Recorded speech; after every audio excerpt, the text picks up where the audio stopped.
For today's video, dahil nga may naisip na naman akong bagong kalokohan, syempre ang bibiktimahin ko na naman ay ang aking daddy. At nagpatawag nga pala kami ng mga players sa computer shop para naman yung pagbiktima ko kay daddy ay makabawi siya sa mga bata sa aming computer shop. So yun guys, ay may naisip na mga kalokohan ngayon. Dahil nga medyo malamig ngayon at umuulan, naisip ko nga pala i-prank uli si daddy.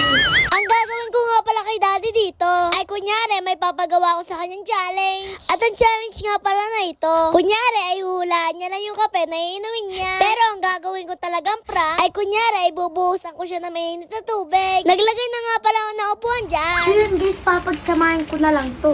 Kapag isa lang nalagay ko dito, mahuhulaan agad ni daddy. Okay. Kasi lahat ata ng kape alam ni daddy. Kaya ngayon is pagsasamahin natin to para hindi talaga mahulaan ni daddy.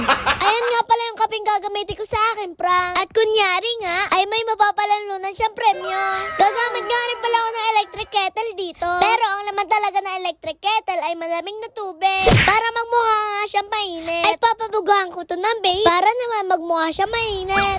So yun guys, ito nga pala yung sinasabi ko sa inyong kettle, oh. Yung parang initan siya ng tubig pero sinasaksak na nga siya. So yan guys, ito na yung ating kape, tapos ito na yung ating kettle. Mama!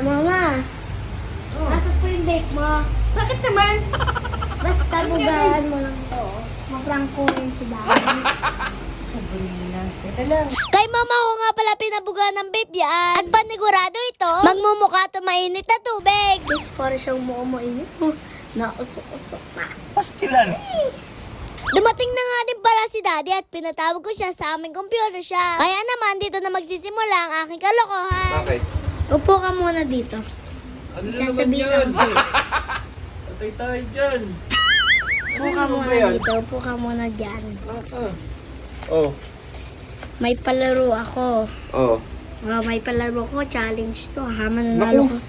Patay tayo dito. Prank na naman to. Hindi. Challenge nga. Ay, upo ka Oh. lang dyan. Upo ka lang Oh. dyan. Upo ka lang dyan, ha? Ah. Huwag ka nga alis. Daddy, ito nga pala yung kape na titikman mo. Oh, ano na naman yun? Ako po, prank na naman to. Hindi yan. Parati mo mahilig ka sa kape. Eh, alam ko na yan. Hindi. Ibang kape to.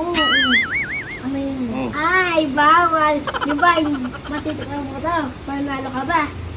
Bakit meron na ng premyo? Ako, hindi mo naman totoo Premyo yan. to. 1,000. 1,000? Oo, dapat mo lang. Mahulaan mo lang to. Siya, sige, hulaan ko na. No, alam ko na yun eh. Ano? May escape yan eh. Hindi yan Nescafe. O daddy, meron ako dito nakahandang tasa tsaka mainit na tubig ng pahawak. Daddy, mainit to. Oh, Sabrina, dahan-dahan ka lang. Ano ba yan? Oo. Sali naman lang, sali naman.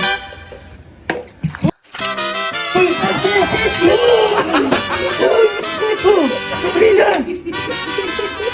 Ginagawa mo! Bakit ganun hindi mainit? Ano ginawa mo dyan? Malamig na tubig, tapos pinabuga ko. Sabrina! Grabe, kung mainit ka, tignan mo lang po sa... Ang dami mo talagang kalokohan kung ano na naiisip mo, Sabrina. Apa? At dahil nga hindi papayag si daddy na siya lang yung mapaprank ko, nagpatawag nga pala uli siya ng mga bata sa computer shop. Dayday, punta ka dito. Yuri, punta ka dito, Yuri. Topi, punta ka dito, Topi. At isa-isa na nga rin pala sila pumunta dyan. At talagang isang tawag lang ni daddy ay napunta agad sila. Pinapaliwanag ko nga pala sa kanila dyan kung ano yung gagawin nila. At nung napaliwanag ko na nga pala sa kanila, ay ito na nangyari sa kanila.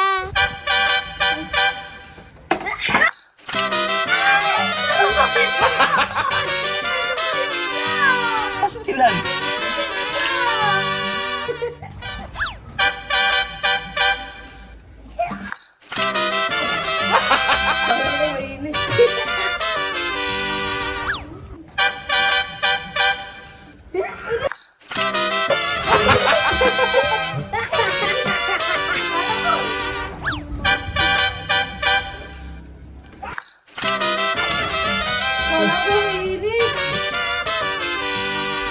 Yun lang, paalam. Please like, follow, and share. Thank you. Uy!